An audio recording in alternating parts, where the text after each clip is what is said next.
Please be seated.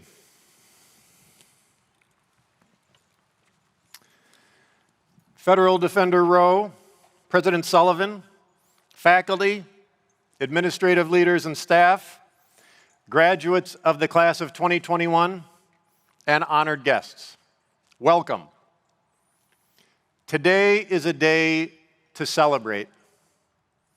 I do not need to tell you that it has been a long year. Even if nothing else were to happen today, this moment, you together as a class, in your caps and gowns, with loved ones surrounding you, this moment is one to savor. The perseverance and grit that the class of 2021 has shown, I am sure, will be the subject of ballads and folk songs for generations to come. We honor and congratulate you. This should also be a day of prayerful gratitude. Thanks to God for the gifts of your many talents, for all that you have achieved and received during your time at St. Thomas. Gratitude for the lifelong friendships you've formed here, and gratitude for the family and friends who have supported you on this journey. You're the class of 2021. You chose St. Thomas, a law school dedicated to educating the whole person, as the first stage of what will be a career-long journey of professional formation. During your time here, our school has undoubtedly shaped you, but you've also shaped our school. You've come from all over the country and all over the world to contribute to a distinctive law school community that educates students to be morally responsible leaders who think critically, act wisely, and work skillfully to advance the common good. You've shown intelligence and spunk inside our classrooms, both actual and virtual. You've been challenged by all of our professors, inspired by many, and terrified by a few. You've shown such a commitment to your classmates that some of you have formed committed romantic relationships that will last far beyond law school. To be clear, we do not require that of our alumni, but we certainly do not discourage it. You have advocated for the immigrant, for the elderly, for the poor, for the prisoner. You've expanded our law school's footprint into the compliance departments of more Fortune 500 companies than ever before. Whether a JD, LLM, or MSL student, you've juggled jobs, health challenges, family issues, and a formidable workload that occupied evenings and weekends to earn the right to walk across this stage. You've become experts on Zoom, projected your classroom voices enough to be heard through a mask, and realized just how far 6 feet is when you're trying to have a casual hallway conversation. You came to downtown Minneapolis not knowing that in the wake of George Floyd's murder, our city would become the epicenter of a global reckoning with racial injustice.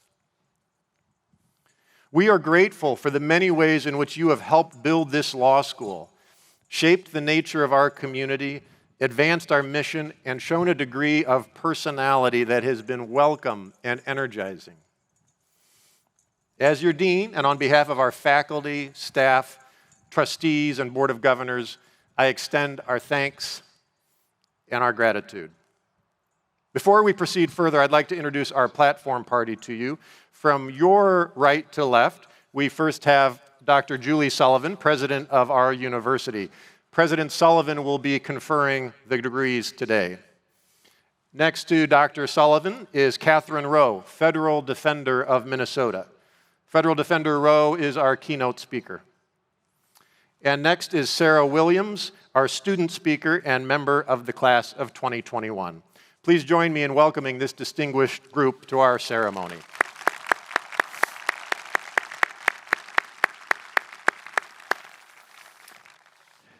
I now invite the incoming Vice President of Mission at St. Thomas, Father Chris Collins, to the podium to deliver the invocation. Father Collins.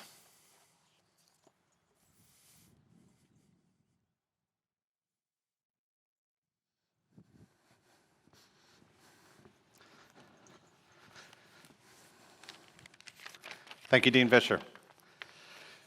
Let us pray. Loving God, source of everything that is true and good and beautiful, we come together on this beautiful day that you have made to give thanks for our graduates and for the faculty and staff and loved ones who have supported them and made this milestone in their lives possible. In this year especially, when we have become keenly aware of the cries for justice that surround us, and also of our own failures at times as a people to promote the dignity of every human person, especially those who are most vulnerable, we ask that you bless these graduates as they commence in their vocations as lawyers and servants of the cause of justice and the rule of law, and to help them live out this vocation in both a rigorous and civil manner.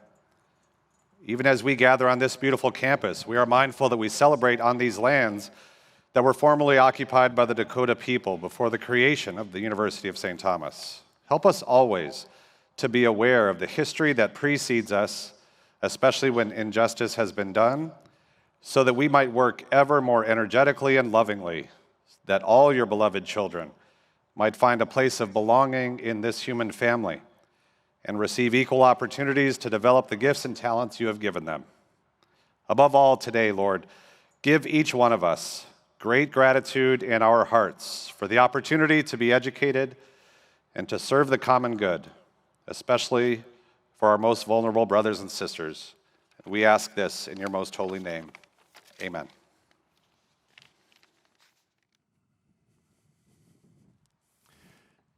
Thank you, Father Collins.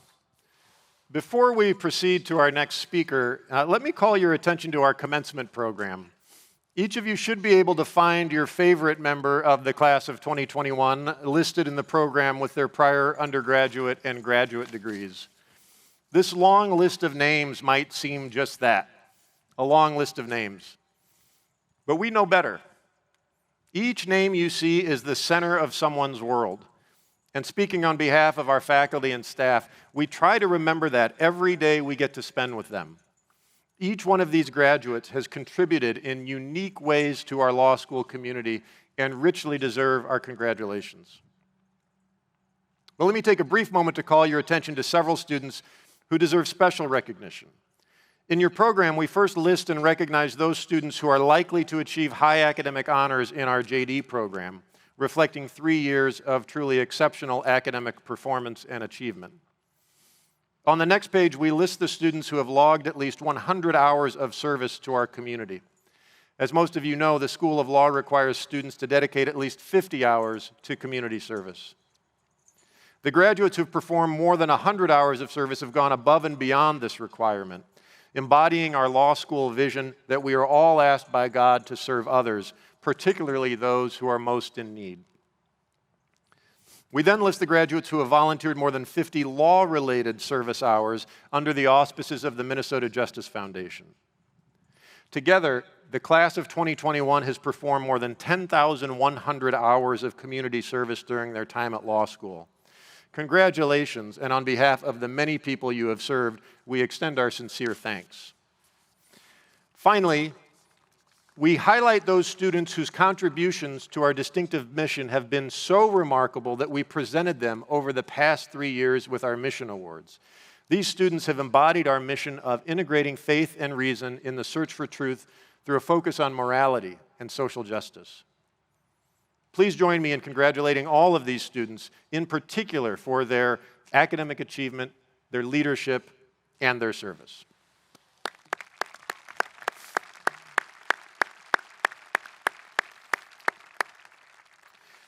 I would next like to take a moment to thank the class of 2021 for one more important contribution. Like the previous classes, this class has presented the School of Law with a class gift. This year's class has commissioned a painting for the law school and has contributed to help fund a summer public interest fellowship. More than 83% of the class has contributed to these gifts. I would especially like to thank the 3L class representatives who worked on the class gift, Alex Stein and Wendy Raymond. Thank you.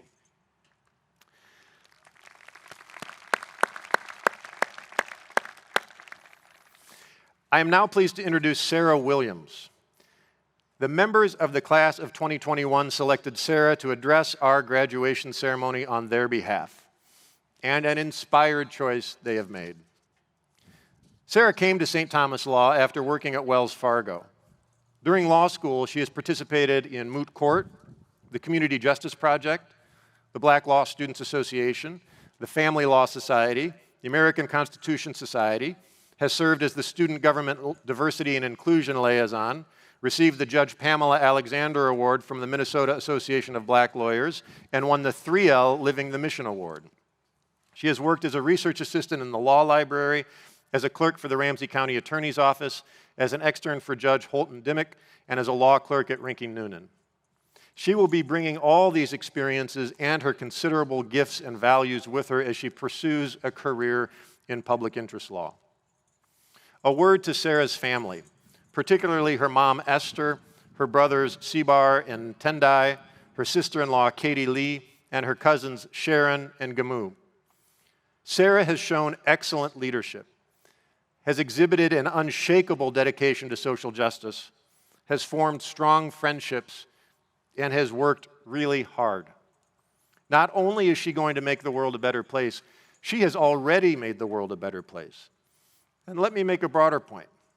The reason I've spent a couple of minutes telling you about Sarah is to underscore the fact that every single one of our graduates has a story to tell, a story of hard work, of stress, of uncertainty, of friendship, of resilience, of perseverance, of achievement, and of a vocation that calls them to use their gifts to advance the common good. We don't have time for each one of these remarkable graduates to share their stories, so they've selected Sarah to speak for them all. So now, class of 2021, please welcome your choice to speak on your behalf, Sarah Williams.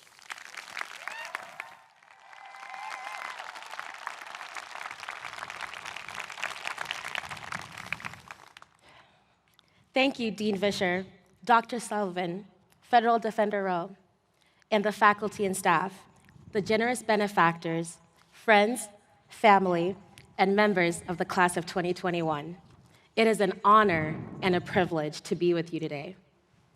It feels surreal to be standing here because when we started law school, we had no idea the roller coaster ride we were embarking on. Life will never be easy, but we can choose our hard, so choose wisely. Getting 8 hours of sleep was hard, but so was getting cold called by the dean and torts. Choose your hard. Briefing cases was hard, but so was answering Professor Collette when she asked, "Why are you wrong?" Choose your hard. Burning the midnight oil, completing your lawyering skills brief was hard, but so is putting together a writing sample. Choose your hard. The fact that we're all seated here today, it means we chose wisely. We're often asked why we chose St. Thomas, and it wasn't just the generous scholarships, but it certainly helped. There was a community theme here. Here at St. Thomas, we support one another because there's room for everyone to succeed. It is not a zero-sum game, like David versus Goliath. It is David and Goliath. No one is left behind. I knew it would be a home away from home during orientation the moment I spotted a Hawaiian shirt, and yes, that is you, Professor Swanson, with the long ponytail. We share so many fond memories, such as walking up the staircase and hearing Dr. Reed's high-pitched laughter, or fighting for room reservations and timing it just so we can get there before those eager 1Ls get out of class. We worked hard. When I began my law school journey in August of 2018, I had no idea I'd be diagnosed with cancer 6 months later. But the will of God will never take you where the grace of God cannot sustain you. I never felt alone. I never felt unsupported. I was surrounded by classmates who became friends and now family. Friendship is not about who you've known the longest. It's about who walked in your life and said, "I'm here," and proved it. I am grateful to my friends who woke up at 4 a.m. during chemotherapy to ensure I had sufficient notes for the day, to those who took time to pick me up from my multiple surgeries, and to my professors who are compassionate and understanding. We have celebrated together, cried together, spent long nights at the library together, but we did not do this alone. Thank you to the faculty and staff for your unwavering support, encouragement, and not so gentle nudges to keep us on track. Thank you for contributing to the most formidable years of our professional development. And thank you to our friends and family these past 3 years for your patience, love, and Starbucks gift cards. We did it. All eyes were on Minneapolis because of the civil unrest after the murder of George Floyd. We watched Minnesota take the lead with changing history. But the story doesn't end there. All eyes are now on us to use our skills to be advocates, justice seekers, community builders, and to be our brother and sister's keeper. As many of my classmates have heard me quote, in Zimbabwe, we believe in a universal bond of sharing that connects all humanity. One does not exist in isolation, but the true measure of our worth is through our humanity to others. Umuntu ngubuntu ngabantu. It means I am because we are. I am because we are survivors of the pandemic. I am because we're thought leaders. I am because we are change makers. The single most important motivator for me was the strength, compassion, and humility each and every one of you has shown over these past 3 years. My favorite quote is by Marianne Williamson. It says, our deepest fear is not that we're inadequate. Our deepest fear is that we are powerful beyond measure. The time has arrived for us to step into our purpose. And in the words of the icon, Natasha Bedingfield, today is where our book begins. The rest is still unwritten. Thank you. Thank you.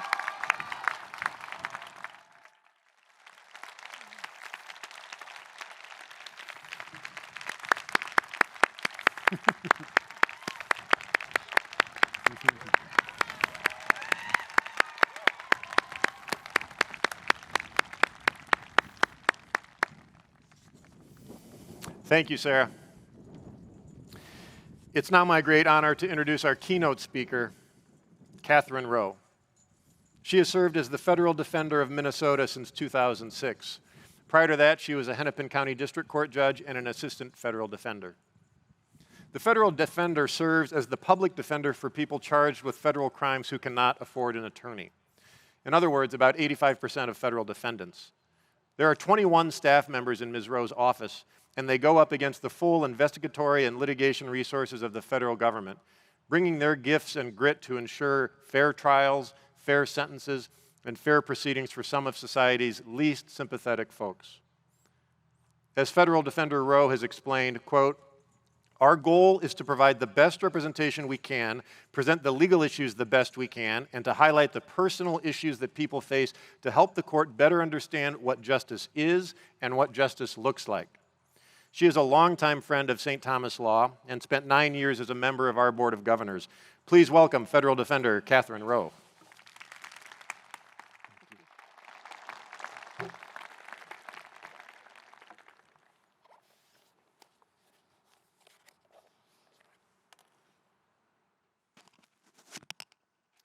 Thank you, Dean Vischer. Well, what is left to say? That's amazing. That's exactly what I expect of a St. Thomas graduate. I mean, I can remember when I was a law school graduate and the day that I was sitting in those chairs, and let me just say, I would not have been able to make that speech. You should all be very proud that she's the person that represents you. What a great afternoon it turned out to be.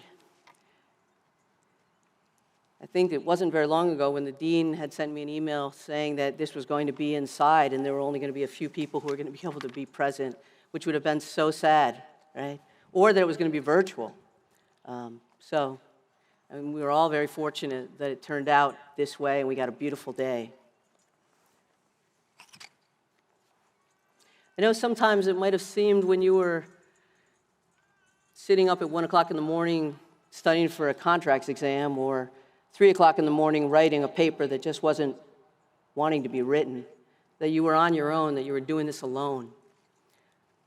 But I think if we all reflect, and certainly Sarah has, it's clear that there's so many folks who supported you and participated in you having this day today, you being here. Whether it be your family, your friends, the professors at St. Thomas, the dean, Dr. Sullivan, or your classmates. Everyone had a vested interest in seeing you succeed. It's really important to remember that. And I know that when I was a young lawyer, I don't think I understood that. I don't think I actually really took the time to reflect on that. But it's clearly true, and I see all these folks here today in support of you. I want to thank you for inviting me to speak to you today. I know you had a choice, obviously, of who you would want to come here today, and I'm very honored that you chose me. In 1973, I was 13 years old when members of the American Indian Movement, also known as AIM, took over the town of Wounded Knee. Wounded Knee is a small town located on the Pine Ridge Indian Reservation in South Dakota. AIM was a movement found right here in Minneapolis. It was founded here in Minneapolis just a few years before that. And the whole idea behind AIM was to try and deal with and bring light to some of the experiences that Indian people were having around the country, especially in Minneapolis. Education discrimination, discrimination in housing, employment, harsh treatment by the police, civil rights violations. That's what their daily lives were like. And the American Indian Movement was hopeful that they could make some change, that they could address those issues locally and have some success in changing people's lives. They even opened 2 Indian schools for only American Indian kids to attend in the Twin Cities in hopes that those opportunities would allow children to have a better chance at succeeding. That was the work they were doing back in 1973. So it was under that backdrop that AIM was operating when they were asked to go to Wounded Knee to help bring attention to some issues that were happening on the Pine Ridge Indian Reservation. The folks there felt that the Bureau of Indian Affairs, which is a US government agency, they felt that they were being treated unfairly by them and by the FBI. So AIM members went out to Pine Ridge, and along with some Lakota folks from Pine Ridge, they took over the town of Wounded Knee, which is just a little town.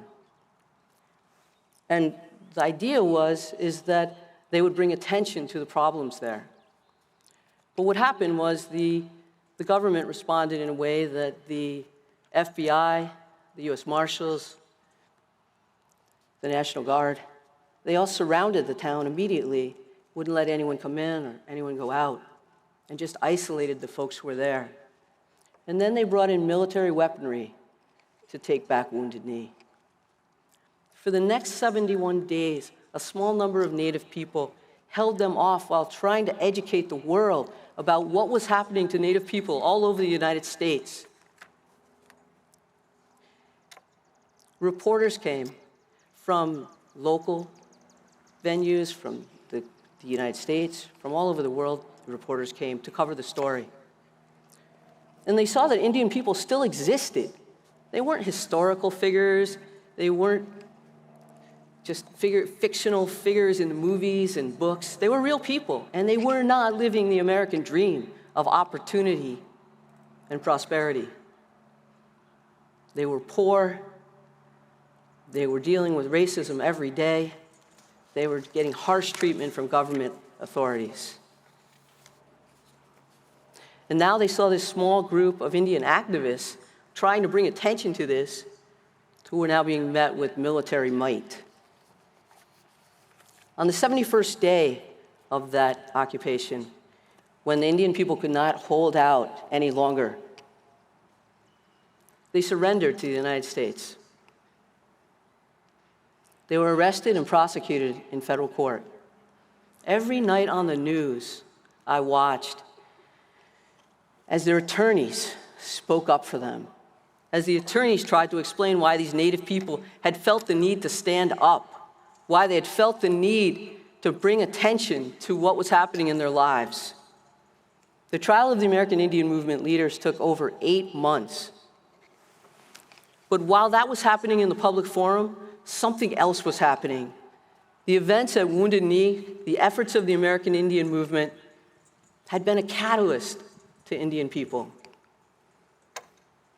It inspired people to rise up. It inspired people to demand change. It was the beginning of a civil rights movement for indigenous people in the United States. And it was the 70s, and seeds of change were being planted all over America and taking root. Women were becoming more vocal about their unequal treatment under the law. They were bringing cases in court. They were championing the Equal Rights Amendment.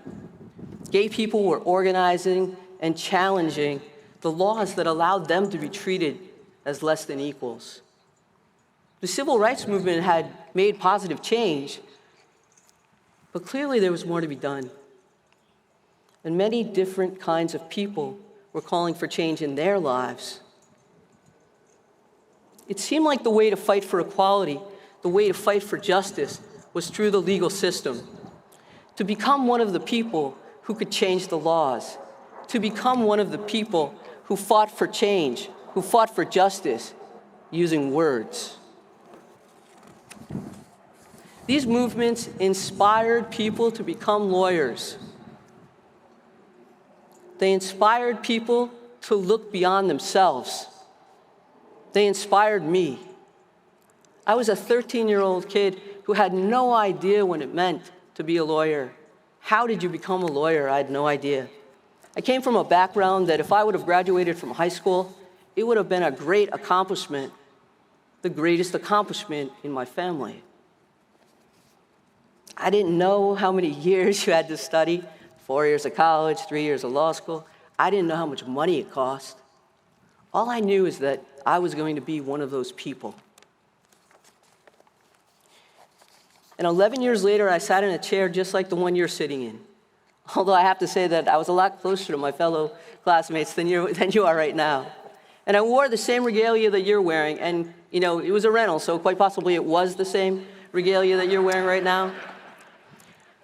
But the key is I was a 24-year-old kid, and I was so ready to get out there. It had taken 11 years, and that's just like 4 years of high school, 4 years of college, 3 years at law school. I hadn't stopped along the way, but still 11 years, that's how long it took, and I could not wait to get out there and get to work. It was a great time to become a lawyer. I thought it might be the best time ever to become a lawyer. But no better time than now. Look around you at your world. There is so much work to be done. You are about to get a law degree in your hand. You have power, you have skills, you have knowledge. And you may not feel like that. I understand that. You may not feel that power yet. You're saying, I don't even have the thing yet. I haven't even got up there yet. But you have the education. You're about to have that piece of paper. It all starts with a law degree. You have the power to change lives and to affect positive change in your community. Think back to what inspired you to be a lawyer, what inspired you to go to law school. Maybe it was to fight injustice. Maybe it was to help people who needed to be helped. Maybe it was because you didn't get into medical school. Some of the best lawyers and judges I know did not get into medical school. Our community should be thankful because they found their calling somewhere else.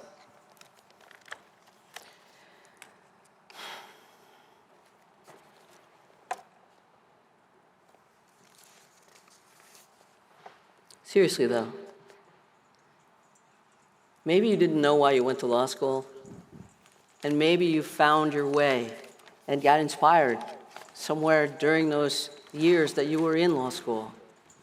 Maybe it was when you were doing your public service work, or your community service work, or your clinics. Maybe it was just having that hands-on experience where you could actually tell that you were making a difference in someone's life, that you were making a difference in their life, that you were giving them something they really needed. And the reason you were able to was because of the education, because of the gifts that you have.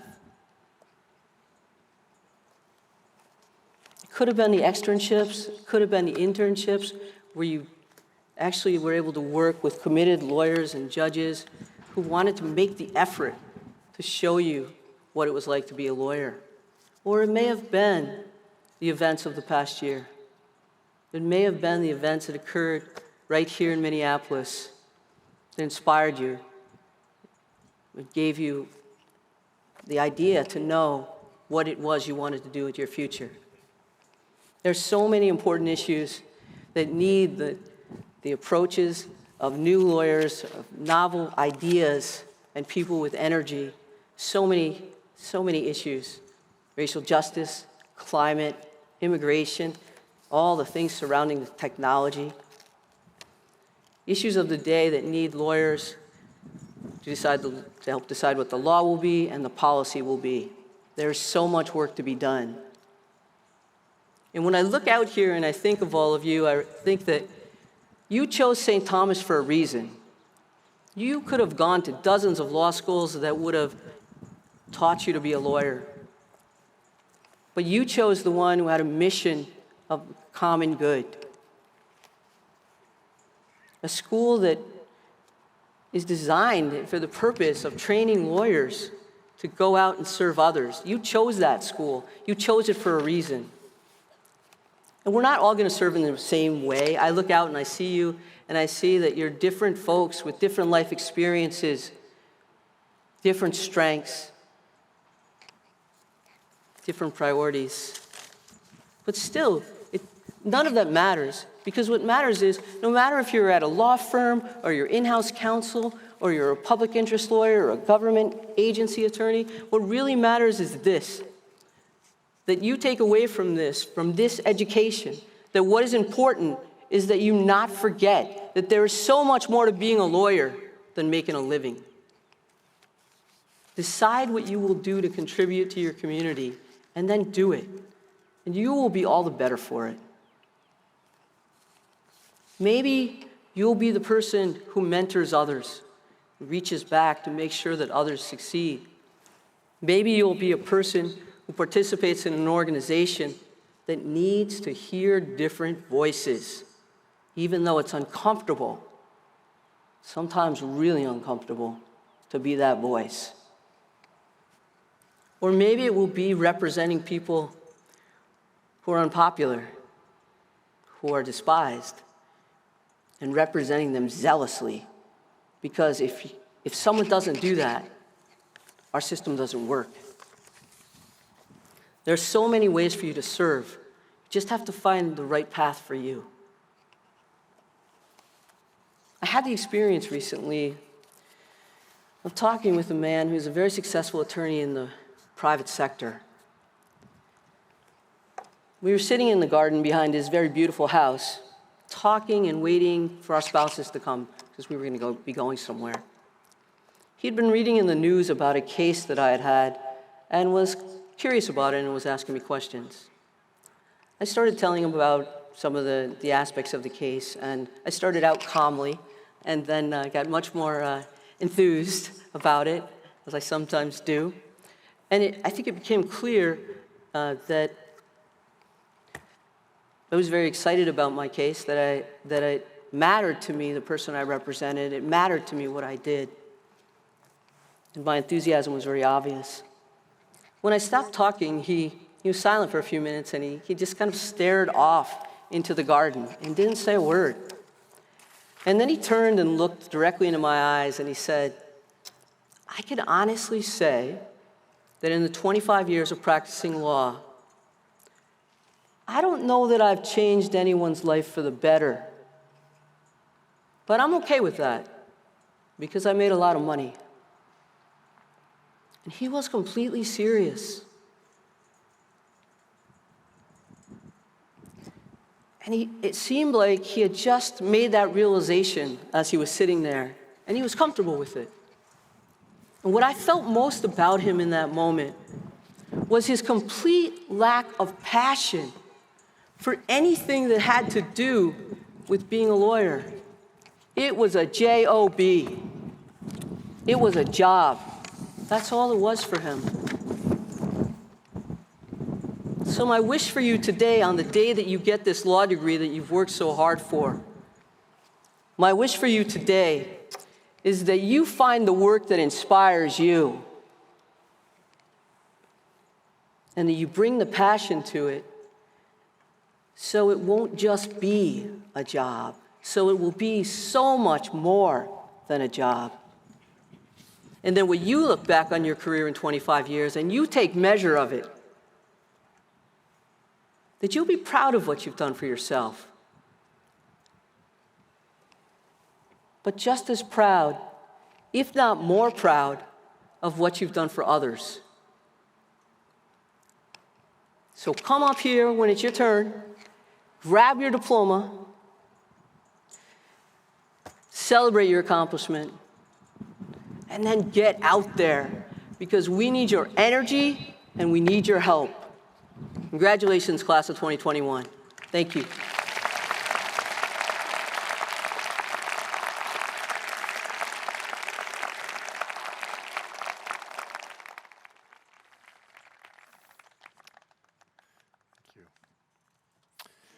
Thank you, Federal Defender Rowe. Well, it's customary at this point of our celebration to introduce the faculty member who this class has selected as Professor of the Year. And I confess I feel a bit sheepish about that this year because the class selected me for that honor. And no, to answer the question that might have just popped in many of your heads, they do not let the dean count the ballots in the Professor of the Year selection process. But as dean, I accept that honor on behalf of our entire faculty, as I know the painstaking work that my colleagues invested during this most challenging year. Thank you for the confidence that you have shown in all of us. Now, it's the moment you've all been waiting for. Let's proceed with the presentation of the hoods. Associate Dean Joel Nichols will be calling out and pronouncing with exquisite precision the graduates' names. I will hand each graduate their hood, and once everyone has returned to their seats, President Sullivan will confer the degrees, at which time each graduate will place the hood over their heads and around their shoulders. Okay, let's begin.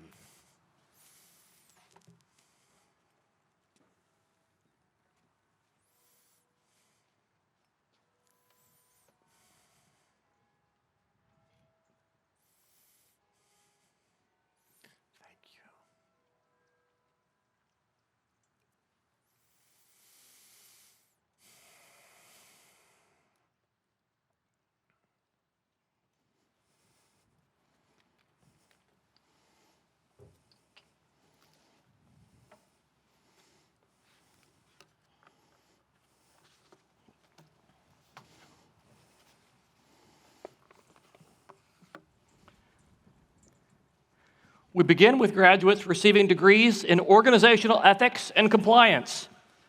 Rhonda Bakken.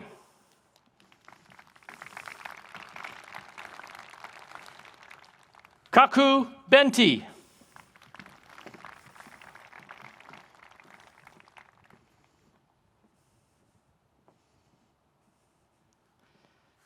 Jill Flodine.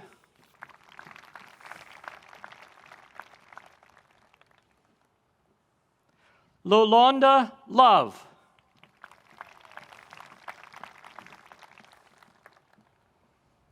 Decca Omar.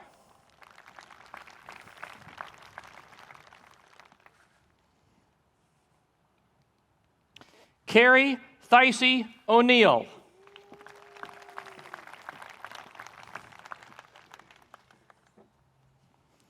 William Jeffrey Roach.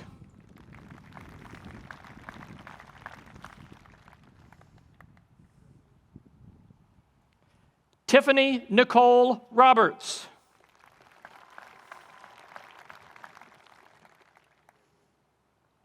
Roseanne Stoltz.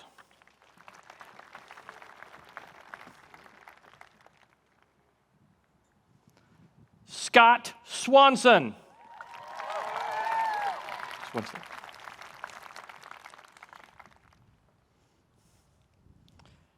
Yulia Vinitska Kwame. Now graduates receiving the Juris Doctor degree. Tyler James Alger.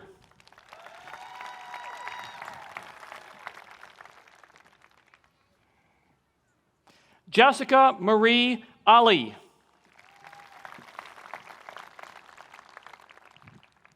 Timothy Patrick Anderson.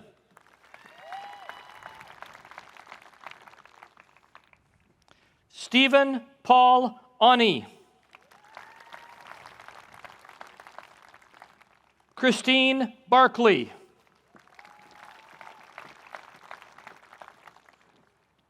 Lauren Elaine Baisley.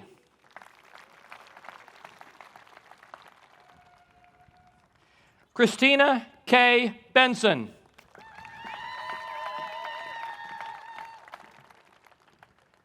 Harrison Berg.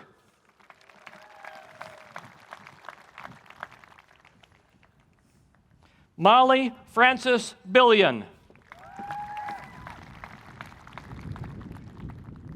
Kate Boland.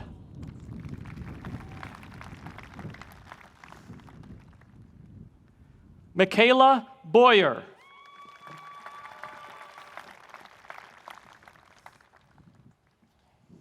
Samantha Bragg.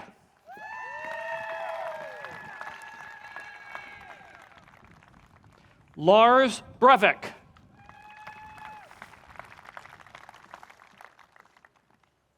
Trevor Brink.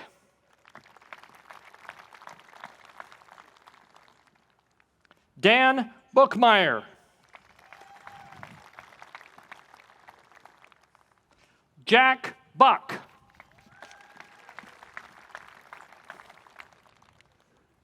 Megan Burns.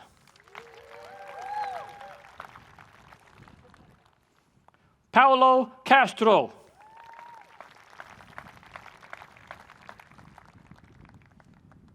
John Thomas Christian.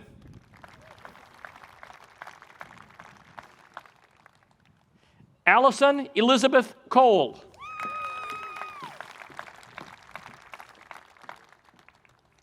Nicholas Colombo.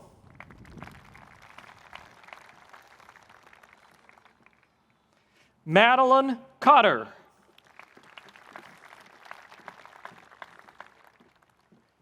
Darielle Chris McKellar.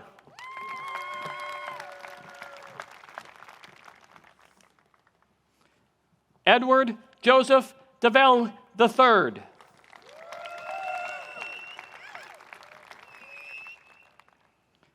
Beth Davis.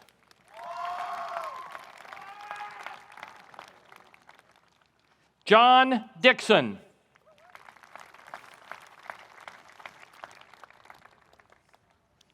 Maxwell Donahue.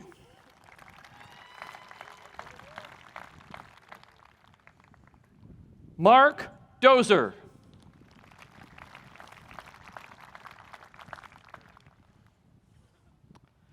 Kristen Young Eels.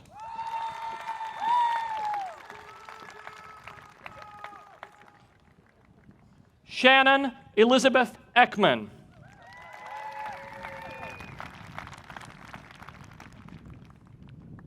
Stephen Iden.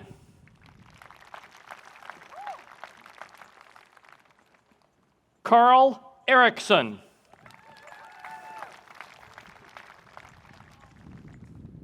Tia Erickson.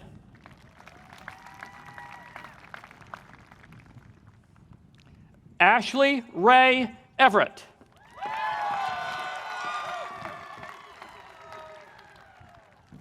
Ben Feller.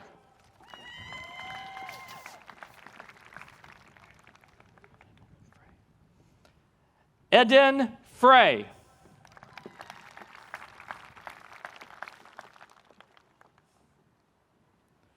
Carly Four.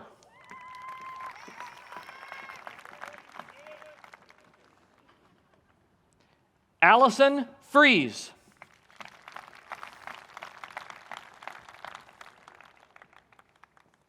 Alex Galwas.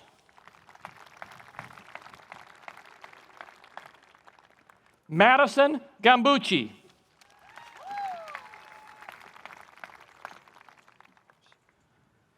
Caroline Rose Geiger.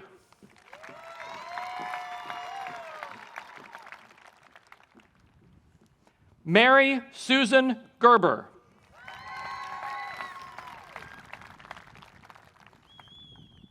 Benjamin Donald Gilchrist.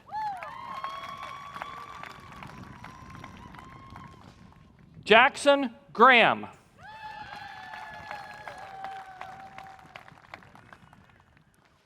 Jacob Grow.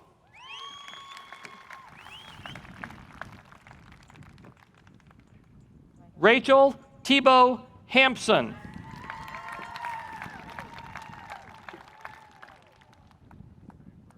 Nicholas Henson.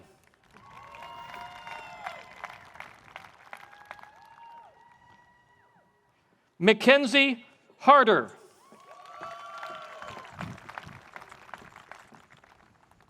Samuel David Harvey.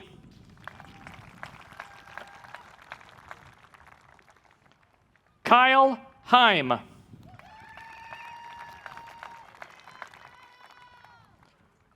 Joseph Heinrichs.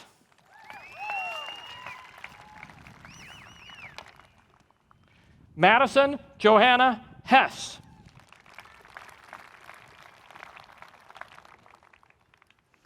Jake Heaty.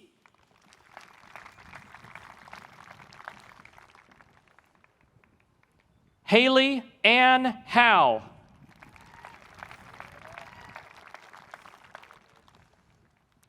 Danny Hu.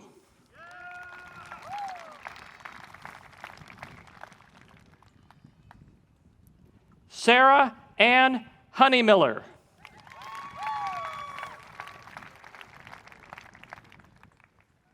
Hussein Isa.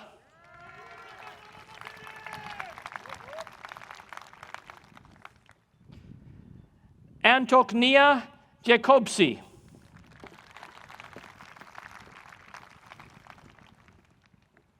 Samantha Johnson.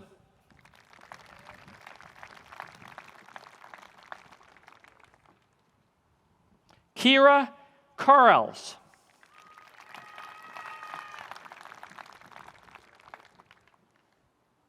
Brenna Carr.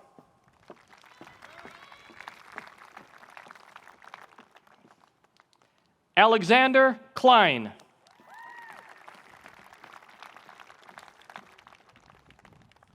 Sarah Koziel.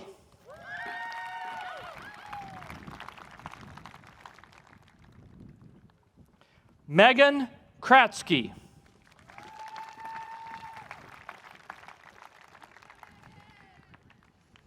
Joshua Krishnan.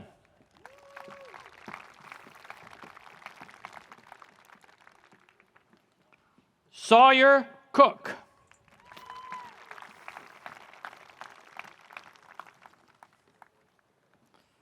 Claire Kiefner.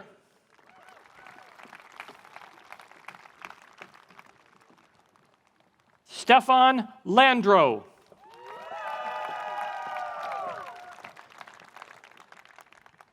Caitlin Lano.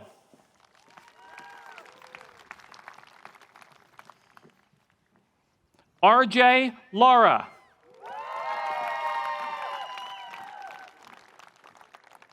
Samantha Lawler.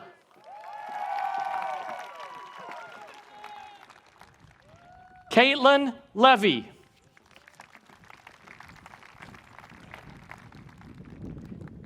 Brianna Lean.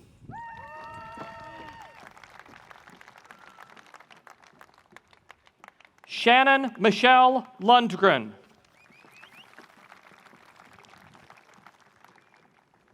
Carissa Mayer.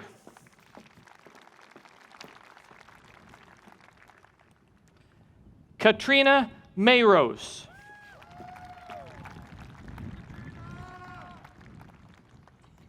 Gabrielle Martone.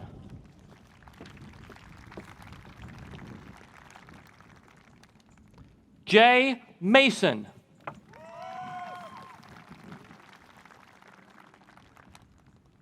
Aaron McCrossan.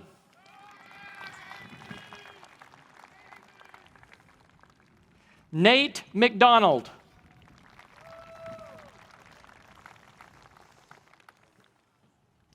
Carolyn McDonnell.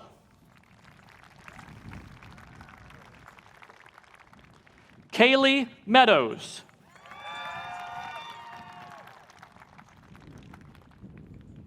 Casey Krolchek Meinhardt.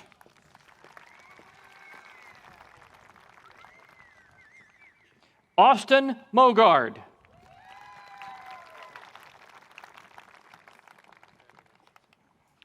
Christopher Malloy.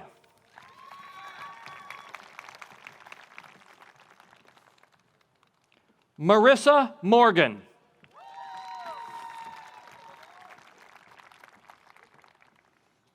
Melanie Nelson.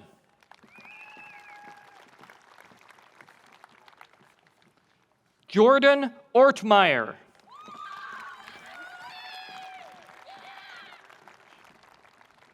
Dolapo Ashin.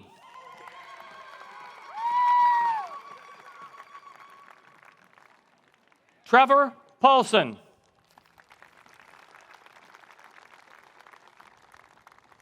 Michael Fowl.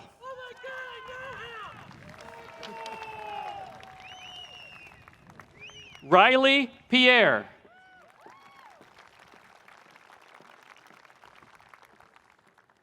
Adam Lewis Pilon.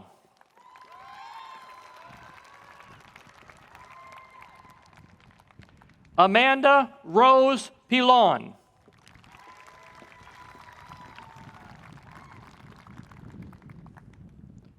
Kate Pullman.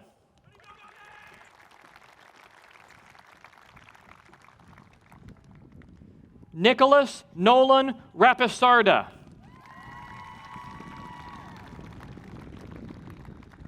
John Rasmussen.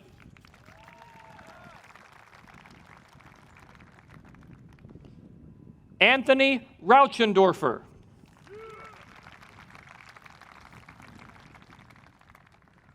Wendy Raymond.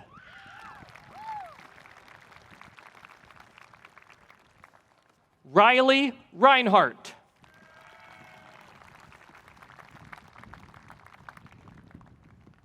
Samuel Renner.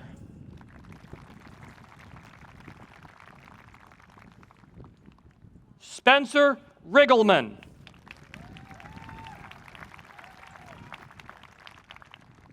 Marina Rizzo.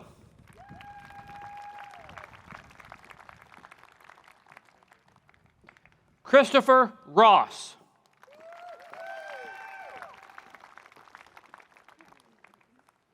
Aaron Roy.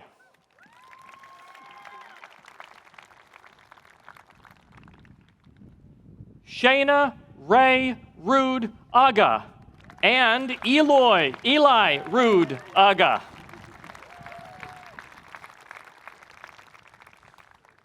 Amanda Sackmaster.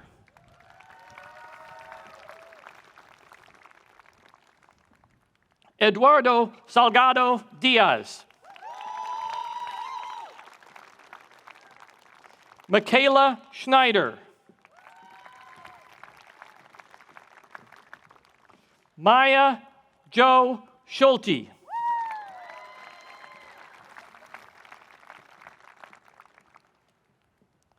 Mackenzie Sedlak.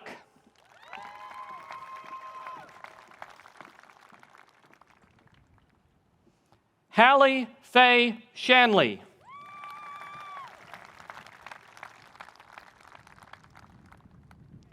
Christopher Sharp.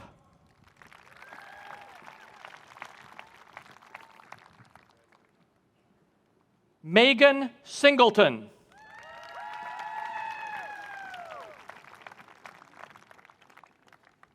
Austin Sura.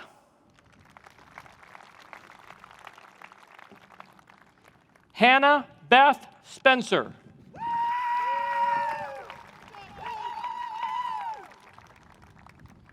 Garrett Scott Stadler.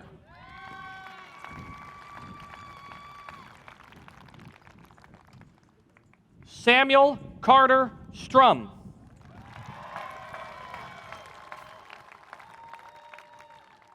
Jonathan Sturtz.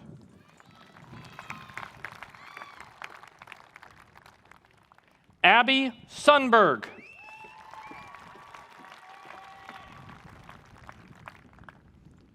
Sienna Gaya Swanson.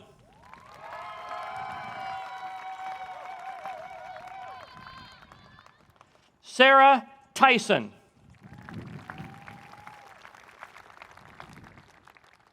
Ryan Todd.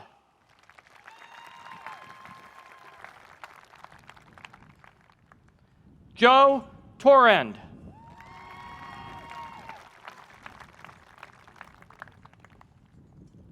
Ellie Trablecock.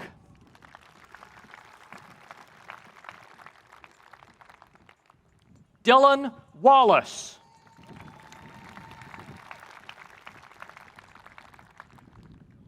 James Walrich.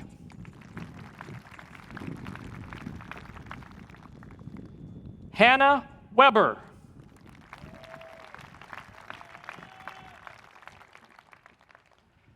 Mackenzie Weberg.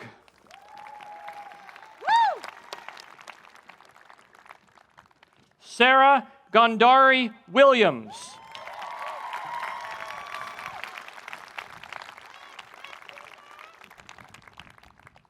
Monica Whitner.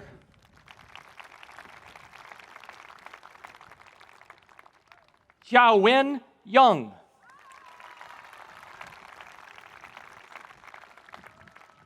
Denise Yang.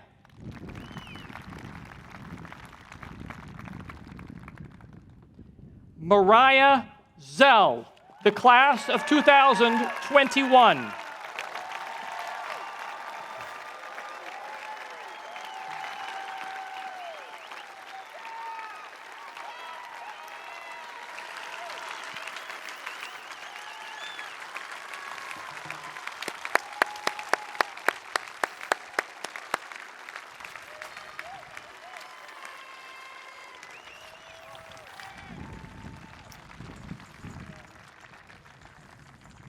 I now invite to the podium the president of the University of St. Thomas, Dr. Julie Sullivan, who will formally confer the Juris Doctor, LLM, and Masters in the Study of Law degrees on our graduates. President Sullivan?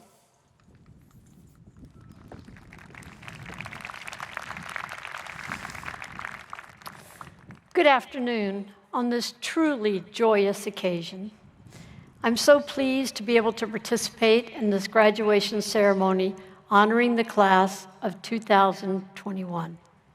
It's been a long year, but I'm so grateful that we are able to gather in person to celebrate your well-earned achievements.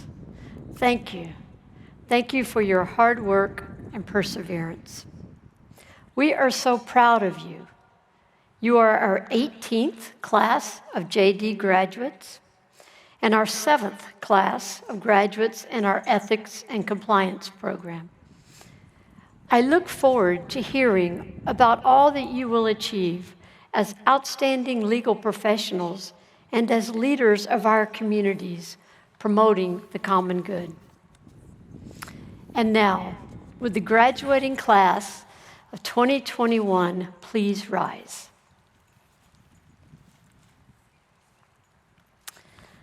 Upon the recommendation of the faculty and by virtue of the authority vested in me by the Board of Trustees, I, Julie Sullivan, President of the University of St. Thomas, confer upon you the degrees from the University of St. Thomas to which you are entitled, with all the rights, privileges, and responsibilities pertaining thereto. Please place your doctoral hoods over your heads and wear them with pride. Congratulations.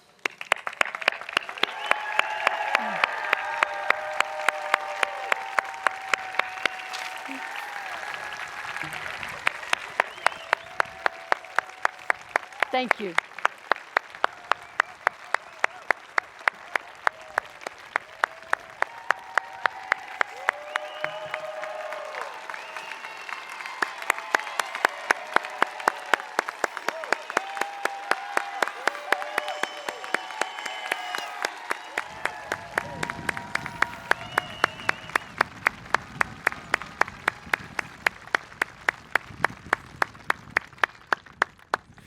Please be seated for one more moment.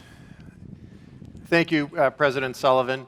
One more point of gratitude. As you might guess, commencement ceremonies are always complicated. Commencement ceremonies in the midst of a pandemic are enormously complicated, and a lot of people worked very hard to make this possible. One person in particular who is around here somewhere, would you join me in thanking Angela Dezek?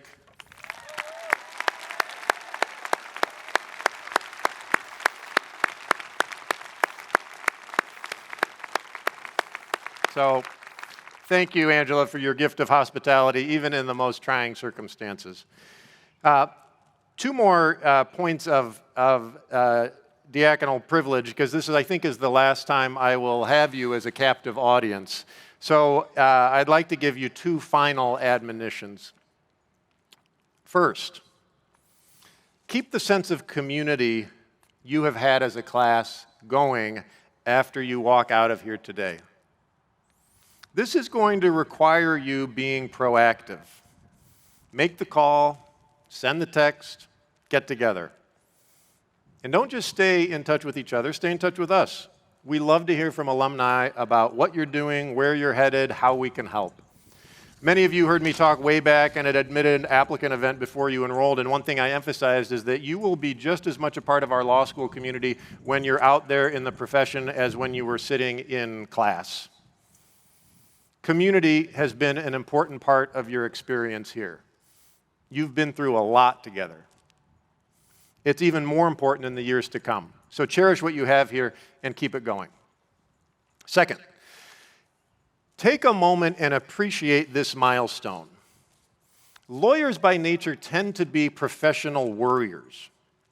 We're much better at dreading future worst-case scenarios than we are at appreciating the present. The past year has had plenty of worst-case scenarios to occupy us, but don't let your worries about what comes next distract you from the reality that today's milestone is big.